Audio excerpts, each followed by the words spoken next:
Hello everyone, সবাই কেমন আছেন? সো তাড়াতাড়ি দেশে যাবো ইনশাল্লাহ, ভালোভাবে দেশে পৌঁছে দোয়া করবেন। আর যেখানে যে জায়গাটা ছাত্রদের এত পাওয়ার আগেই বুঝিনি। এবার সাকিবের বাড়ি পোড়ানোর পরে সাকিব হারে হারে টের পেল ছাত্রদের পাওয়ার কাকে বলে।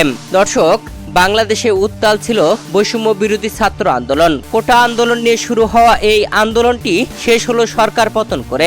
গত 5 আগস্ট বাংলাদেশ সময় দুপুর 2:30টায় প্রধানমন্ত্রী শেখ হাসিনা পদত্যাগ ঘোষণা করে দেশ ছেড়ে চলে যান। এরপরে ছাত্ররা গণভবন দখলে নেয়। সংসদে সাকিব আল হাসানের আসনে গিয়ে সাকিবের জন্য ফাইলকৃত কাগজপাতিগুলো মাটিতে রেখে পা দিয়ে পাড়িয়েছে ছাত্ররা। সাকিবের উপর এতটাই ক্ষোভ যে বিজয় উল্লাসের পরে সাকিবের বাড়িতে আগুন ধরিয়েছে তারা। দর্শক, সাকিব আল হাসানের সাথে এমনটা করা কি উচিত হয়েছে বলে আপনি মনে করেন? অবশ্যই কমেন্ট করে জানাবেন।